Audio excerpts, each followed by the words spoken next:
আমরা এসেছি কয়েকদিনের অতিথি হয়ে এই পৃথিবীতে, একদিন আমরা সবাই চলে যাব, কিন্তু যতটা পজিটিভ তুমি ভাইবস দিয়ে যেতে পারবে তুমি সেভাবেই মনে থাকবে তোমার। একজন পুরুষের সঙ্গে একজন মহিলার যে কেমিস্ট্রিটা, সেখানে আমার মহিলাদেরও একটা বড় কন্ট্রিবিউশন থাকে একটা পুরুষের সাথে তার কেমিস্ট্রিতে। অ্যাডজাস্টমেন্ট, মানুষের টলারেন্স কমে গেছে, মানুষের অনেক বেশি মানুষ অনেক বেশি অপশনাল হয়ে গেছে, কিন্তু এই যে মানুষের সাথে মানুষের সখ্যতা, বন্ধুত্ব, সান্নিধ্য, কাছে থাকা, এটার যে একটা বৃত্ত আছে, সেই বৃত্তর বাইরে যখন মানুষ চলে যায় তখন সে খুব লেফট আউট ফিল। সেরকমই একটা মেয়ের গল্প, যে একটা কেয়ার গিভার, যে একটা এজেন্সি থেকে আসে এবং একজন বৃদ্ধ ভদ্রলোককে সে টেক কেয়ার করে জন্য। তো আমাদের মনে হয় মেন্টাল হেলথটা নিয়েও কিন্তু আমাদের এখন খুবই বেশি ভাবা উচিত, কারণ মেন্টালি আমরা এখন অনেক বেশি স্ট্রেসড লাইফ লিড করি। শহর জুড়ে চলছে জয়িতা ছবির শুটিং এবং তারই মধ্যে একটুখানি সময় বার করে আমাদের সঙ্গে আড্ডায় রয়েছেন ঋতুপর্ণা সেনগুপ্ত। প্রথমে তোমায় KTV বাংলায় স্বাগত। Thank you so much. কিছুদিন আগেই তোমার সঙ্গে শুটিং ফ্লোরে দেখা হয়েছিল রেখার, এবার জয়িতার। এই ছবিটা কী নিয়ে এবং ক্যারেক্টারটা কতটা আলাদা যদি একটু শেয়ার করো। দেখতেই পাচ্ছ, খুব সাধারণ একটা মেয়ের গল্প, এবং সাধারণ মেয়ের গল্প বলতে আমি ভালোবাসি, কারণ সাধারণ মেয়েরাই মানে তারপরে কিছুদিন পরে তারা অসাধারণ জায়গায় চলে যায়। তো এবং আমি এরকমই বেশ কয়েকটা সাধারণ মেয়ের গল্প বলছিলাম। বেলাতেও আমরা দেখেছি একটি খুবই সাধারণ মেয়ে, সে কীভাবে অনেক দূর গিয়ে মানে সেই গ্রেট ব্রিটেনে গিয়ে তার নিজের জায়গা করে সে একটা দারুণভাবে একটা চ্যালেঞ্জ নিয়ে, তার স্বামী তাকে প্রত্যাখ্যান করে দিয়েছিল, তাও ফিরে এসে সে রেডিও প্রোগ্রাম শুরু করে, মহিলাদের জন্য লড়ে, তার প্রথম রান্নার বই বার করে। এরকমভাবেই আমরা আবার দেখেছি আমার যে ছবিটা আসছে রেখা, ওটাতেও মানে এই বুলি যে চরিত্রটা আমি করেছি, সেটা বাড়ির কাজের মেয়ে, এবং বুলি জীবনেও কী কী স্যাক্রিফাইসের মধ্যে দিয়ে গেছে, এবং মমতা শঙ্করকে সে কীভাবে তার মানে একটা সান্নিধ্য দিচ্ছে তার জীবনটাকে আরও বেশি কমফোর্টেবল করার জন্য। ঠিক সেইভাবেই জয়িতা সেরকমই একটা মেয়ের গল্প, যে একটা কেয়ার গিভার, যে একটা এজেন্সি থেকে আসে এবং একজন বৃদ্ধ ভদ্রলোককে সে টেক কেয়ার করে, তার শুধুমাত্র শারীরিক অসুস্থতা না, তার মেন্টাল হেলথটাও দেখার জন্য। তো আমাদের মনে হয় মেন্টাল হেলথটা নিয়েও কিন্তু আমাদের এখন খুবই বেশি ভাবা উচিত, কারণ মেন্টালি আমরা এখন অনেক বেশি স্ট্রেসড লাইফ লিড করি, এবং মেন্টাল প্রবলেমস অনেক রকম হয়। তো এই গল্পটাও সেটাই বলে যে মানুষের মানে মন ভালো থাকলে শরীরও ভালো থাকে। তো এই ভদ্রলোকও একাকিত্বে ভোগেন, যে এবং ওনার ছেলে বাইরে বিদেশে থাকে, সেভাবে টেক কেয়ার করা, মানে টাকা থাকলেই সব কিছু হয় না, কিন্তু এই যে মানুষের সাথে মানুষের সখ্যতা, বন্ধুত্ব, সান্নিধ্য, কাছে থাকা, এটার যে একটা বৃত্ত আছে, সেই বৃত্তর বাইরে যখন মানুষ চলে যায় তখন সে খুব লেফট আউট ফিল করে। তো এই গল্পটা, জয়িতার এই গল্পটা সেরকমই একটা গল্প, এবং আমাদের সঙ্গে অ্যাসোসিয়েটেড আছেন আশা হোমস বলে, তারাও এরকম একটি কেয়ার গিভার সংস্থা, এবং আশা হোমসের আকাশ এবং এশা, ওরা এই ছবির সঙ্গে ওতপ্রোতভাবে জড়িত আছে, এবং আমি মনে করি যে এরমভাবেই সুন্দর সুন্দর কোলাবোরেশনে আমরা ছবি করতে পারি। আর এই গল্পটা একটা খুব হিউম্যান স্টোরি, এবং এটার মধ্যে অনেক রকম কিছু আছে, মানে বেশ কিছু ঘটনা আছে যেটা দর্শকের নিশ্চয়ই ভালো লাগবে। এবং জিৎ দত্তর সঙ্গে এর আগে আমি একটা ছবি করেছিলাম পটাদার কৃতি, যেটা অ্যাবসলিউটলি কমার্শিয়াল ফিল্ম, যেটাতে আমাদের প্রিয়াংশু ছিল, ফেরদৌস ছিল, অনেকে, শ্রেয়া ছিল, অনেকে ছিল। তো সেই ছবিটাও একটা দারুণ ছবি হয়েছিল, এবং গানগুলো খুব ভালো হয়েছিল, বাপ্পা লাহিড়ী মিউজিক করেছিল। তো এই সিনেমাটা আমরা যদি আবার ফিরে আসি, এখানেও আমরা দেখব যে এখানেও অনেক কিছু আছে, যে এই মেয়েটি জীবনের অনেক ঘাত প্রতিঘাত দেখানো হবে, এবং এটার মিউজিক করেছে রণজয়, এবং বেশ ইন্টারেস্টিং কিছু গানও আছে এই ছবিতে। আচ্ছা, আমি একটু ছবির নামটা নিয়ে আসবো, জয়িতা। আমরা এই মুহূর্তে আমরা বাইরে দেখেছি যে ফিমেল ওরিয়েন্টেড ছবি আমরা দেখেছি, তবে বাংলায়, কলকাতা, টলিউডে এখন আস্তে আস্তে আমরা দেখতে পাচ্ছি। কি বলবে যে এই যে ফিমেল ওরিয়েন্টেড ছবি এখন আমরা টলিউডে আস্তে আস্তে এই বিষয়গুলো বাড়ছে, এটা কি কোথাও কমার্শিয়াল ছবি তো আমরা বলি, যে মেন স্ট্রিম ছবি তো আমরা সেই নিয়ে কথা বলি, কিন্তু এটা কি কোথাও একটা অন্য দিকে টার্ন নিচ্ছে, যে না মানে একটা ছবি শুধুমাত্র একটা মহিলা কেন্দ্রিক হতে পারে, মানে it is not only about male, মানে যেটা অনেকেই বলে টলিউড এখনও প্যাট্রিয়ার্কাল, যেটা আমরা এই মুহূর্তে অনেকের মুখেই, বহু আর্টিস্টের মুখে শুনছি। এই বিষয়টা নিয়ে কি বলতে চাই? মহিলা কেন্দ্রিক তো হতেই পারে, এবং মহিলা কেন্দ্রিক প্রচুর ছবিতে আমিও কাজ করেছি এবং সেগুলো খুবই সাকসেসফুল হয়েছে। ইনফ্যাক্ট আমি কিছুদিন আগেই পুরাতন করেছি, এবং পুরাতনটি পুরোটাই মহিলা কেন্দ্রিক ছবি, এবং দুই মহিলার জীবনের গল্প এবং একটি মা মেয়ের গল্প, দুজনই খুব পাওয়ারফুল দুজন ক্যারেক্টার। তো আমার মনে হয় বেলা করলাম, বেলা তো একেবারেই একটা মহিলা ওরিয়েন্টেড, ম্যাডাম সেনগুপ্তা করলাম, সেটাও মহিলা ওরিয়েন্টেড গল্প, এবং একটি মেয়ে কিভাবে অনেকগুলো জিনিস সলভ করে এবং তার জীবনটাই সে একজন মানে কার্টুনিস্ট থেকে কিভাবে একজন ডিটেকটিভ হয়ে ওঠে। তারপরে ধরো যেরকম গুড বাই মাউন্টেন ছবিটা, ইটস এ রোম্যান্টিক ফিল্ম, কিন্তু আমিও বলবো যে সেখানেও মেয়েটির একটা খুব স্ট্রেংথ ছিল যে সে তার স্বামীর সঙ্গে মানে কথা বলে বা তাকে বুঝিয়ে সে তার পূর্ব প্রেমিকের কাছে গিয়ে এতগুলো দিন রইল। তো it's a very strong character. তো আর এটা আমার মনে হয় যে ইটস আ ভেরি, যেরকম রেখাতেও দুজন মহিলা চরিত্রই সবচেয়ে বেশি ইম্পর্ট্যান্ট। তো এবং তার সাথে রিয়াও আছে, রিয়া সেন আছে। তো সবই এই মহিলা জনরাটা আমার মনে হয় যে ইটস ওয়ার্কিং ভেরি ওয়েল। আর আজকে যেই ছবিটা আমি করছি জয়িতা, সেখানেও এই মেয়েটি কেয়ার গিভার এবং সে যায়। আর আমার মনে হয় সারা পৃথিবীতে প্রচুর ছবি হচ্ছে যেটা মানে মহিলা কেন্দ্রিক, এবং মহিলাদের তো একটা খুব বড় মানে জায়গা আছে যেখানে মহিলাদের উপর সবাই ডিপেন্ডও করে, মহিলারা অনেক ইন্সপায়ার করতে পারে মানুষকে।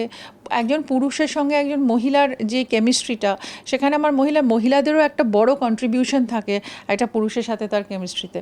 আমি বলছি পুরুষরাও ডেফিনেটলি ইজ ভেরি ইম্পর্ট্যান্ট, কিন্তু মহিলারা কীরকম জানি সব কিছু ম্যানেজ করতে পারে একসাথে। মানে এটা আমি বলছি না, মানে এটা আমি কোনো মানে ফেমিনিস্ট ভাবে মানে ফেমিনিজমের জন্য বলছি না, বাট ইটস আ ফ্যাক্ট। আমার মনে হয় যে মহিলারা অনেক কিছু অনেকগুলো উপস্থিত বুদ্ধিতে বা তাদের ভেতরের যে মানে ভেতরের সিস্টেমটাই এরকম যে তারা অনেক কিছু হয়তো একটা ফোন কল করতে করতে এরা রান্না করছে, বা একটা কিছু ঝাড়তে ঝাড়তে কাউকে একটা ইনস্ট্রাকশন দিচ্ছে, বা কাউকে পড়াতে পড়াতে আরও দুটো কাজ করছে। মানে আমি বলছি মানে মাল্টিটাস্কিংয়ের জায়গাটা কিন্তু দে আর ভেরি গুড, মানে they are very good at it. এখানে কোনো কাউকে ছোট করা হচ্ছে না, একটা পুরুষও যথেষ্ট এফিশিয়েন্ট, কিন্তু আমি বলছি যে মহিলাদের এই যে একটা আলাদা মানে কী বলবো মানে স্ট্রেংথ বলো বা পাওয়ার বলো বা মানে উইজডম বলো, বুদ্ধি, অনেক কিছু থাকে যেটা আমার মনে হয় সেটা ওয়ার্ক করে, এবং সিনেমাতেও আমরা সেটা এখন দেখতে পাচ্ছি। সবার খেয়াল রাখতে রাখতে কোথাও একজন কি নিজের খেয়াল রাখতেই ভুলে যায়? মানে আমরা দেখি আমরা আমাদের মায়েদের বা আমরা নিজেদের খেয়াল রাখার সেই স্পেসটা হয়তো পাই না, সবার খেয়াল রাখা হচ্ছে কিন্তু নিজেদের কোথাও সে যে খারাপ লাগা, সেই যে আমরা স্ট্রেসড রয়েছি, এই বিষয়টা হয়তো আমরা খুব একটা নজর দিই না। তুমি কি বলতে চাইবে? Absolutely right. অনেক সময় আমাদের অনেকগুলো ছোটোখাটো মানে অনেকগুলো জিনিস নজর দেওয়া হয় না, কিন্তু আমার মনে হয় সেগুলো টেক কেয়ার করা উচিত। কখনো মেয়ে মানে যেই খুব স্ট্রেসড হয়ে গেলে তারপর আনওয়াইন্ড করা উচিত, কিছু না কিছুভাবে নিজেকে আবার রিজুভিনেট করা উচিত। তো এই রেজুভিনেশনটা খুব দরকার আমাদের, কিন্তু সেটাকে যদি আমরা ইগনোর করে যাই তাহলে স্ট্রেসটা আরও বেশি পাইলড আপ হয়ে যাবে। আমাদের মাদের সঙ্গে কিছু তুলনা করো না, আমাদের মারা অন্য জগতের মানুষ ছিল, ওনাদের স্যাক্রিফাইস বা ওনাদের চিন্তা ভাবনা আমরা জানি না যে আমরা অতটাও স্যাক্রিফিশিয়াল লাইফ আমরা করতে পেরেছি কি না। আমরা হয়তো আমাদেরও নিজেদের কিছু কিছু মানে আমরা ইচ্ছা চাওয়া পাওয়া বা আমাদের টার্গেটস, আমাদের লাইফস্টাইল আমরা একভাবে করেছি, হয়তো আমরা নিশ্চয়ই বলছি না আমরা নিশ্চয়ই ভেবেছি সবার জন্য, কিন্তু আমাদের মারা যেভাবে ভেবেছে না, মা ঠাকুমারা যেটা করেছে না, ওটা কেউ করতে পারবে না। এটা আমি ওদেরকে স্যালিউট জানাই। মানে আমার মা চলে গেছেন রিসেন্টলি, আমি জানি যে মানে মা যে কী করে গেছে সংসারের জন্য। এখন যখন আমি ভাবি যে আমি ভাবতে পারি না যে মানে একটা মানুষের কতটা স্যাক্রিফাইস থাকলে এটা, এতটা ভালোবাসা থাকলে এটা করা যেতে পারে। আমরা এত আপগ্রেডেড, তবুও কিন্তু আমরা ডিপ্রেশন বা স্ট্রেস এই বিষয়গুলো নিয়ে কথা বলি না। কোথাও একটা মনে হয় যে ডিপ্রেশন নিয়ে কথা বলবো, আলোচনা করবো, কি পাশের লোকটা কী বলবে।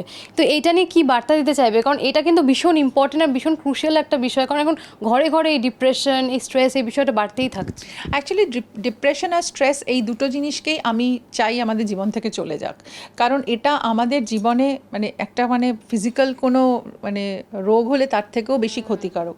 কারণ অনেকে বলে, মানে আমি একটা জায়গায় পড়ছিলাম একটা জার্নালে, যে স্ট্রেসগুলো যত আমরা বডিতে বা মনে পুষবো, সেটা থেকেও কিন্তু একটা মানে ফিজিক্যাল ডিসঅর্ডার তৈরি হয়, মানে যেখানে কোনো একটা রোগ তৈরি হতে পারে শরীরের ভেতরে।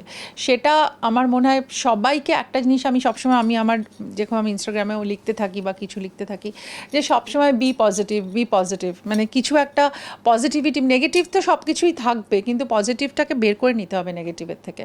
তা আমি কখনো নেগেটিভিটি পুষে রাখি না, নেগেটিভিটি চাই না আমাদের জীবনে থাকুক, কারণ দেখো আমরা এসছি কয়েকদিনের অতিথি হয়ে এই পৃথিবীতে, একদিন আমরা সবাই চলে যাব, কিন্তু যতটা পজিটিভ তুমি ভাইবস দিয়ে যেতে পারবে তুমি সেভাবেই মনে থাকবে তোমাকে সবাই। একটা পরিবার গড়ে তোলার মধ্যে কিন্তু সম্পর্ক রয়েছে, বাঁধন রয়েছে, এবং সেটা সব কিছু দিয়েই একটা পরিবার গড়ে ওঠে। এবং কি মনে হয় যে আজকের দিনে দাঁড়িয়ে এত ভাঙন কি কোথাও সেই অ্যাডজাস্টমেন্টের ইস্যু?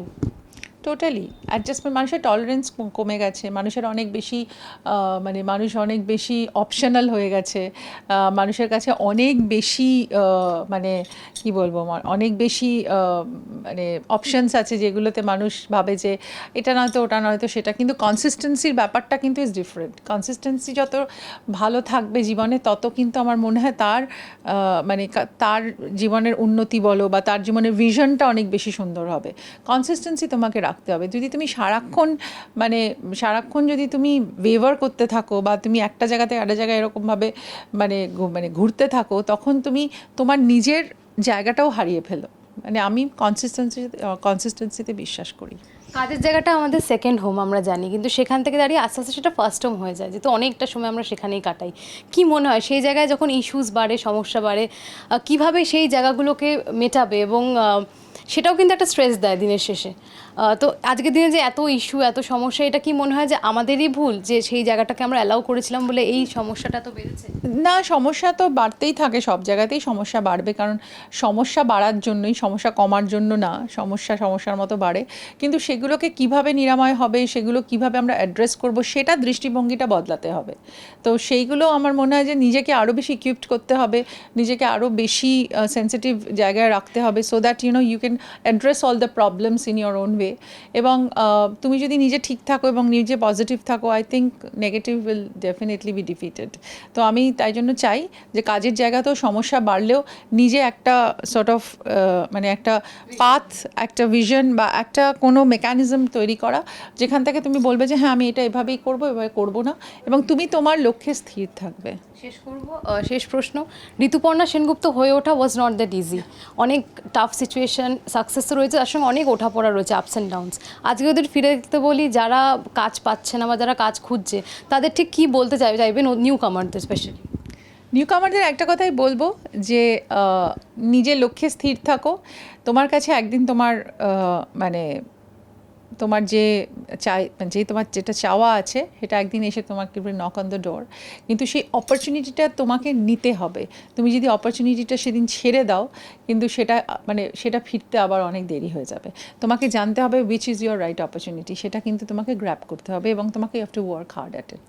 এবং জয়িতা নিয়ে বলে দাও একটু, কবে আসছে জিজ্ঞাসা করবো না, শুটিং চলছে? এবং চলছে জয়িতা আমাদের খুব প্রিয় ছবি, এবং জয়িতা খুব শিগগিরই প্রেক্ষাগৃহে দেখা যাবে, এবং আমরা এক্ষুনি ডেটটা বলতে পারছি না, কিন্তু আসবে খুব শিগগিরই। তবে জয়িতা নিয়ে আমরা আরও অনেক আড্ডা মারবো, অনেক আলোচনা করব, কারণ জয়িতা নিয়ে অনেক কিছু বলার আছে। জয়িতাটা আমার খুবই একটা প্রিয় ছবি, এবং আশা করব আপনারা জয়িতাকে অনেক ভালোবাসা দেবেন। থ্যাংক ইউ সো মাচ আমাদের এতটা সময় দেওয়ার জন্য। এরকম আরও সাক্ষাৎকার দেখতে হলে চোখ রাখুন KTV বাংলার পর্দায়। ক্যামেরায় স্বপন রায়ের সঙ্গে অনুষ্কা, KTV বাংলা, কলকাতা।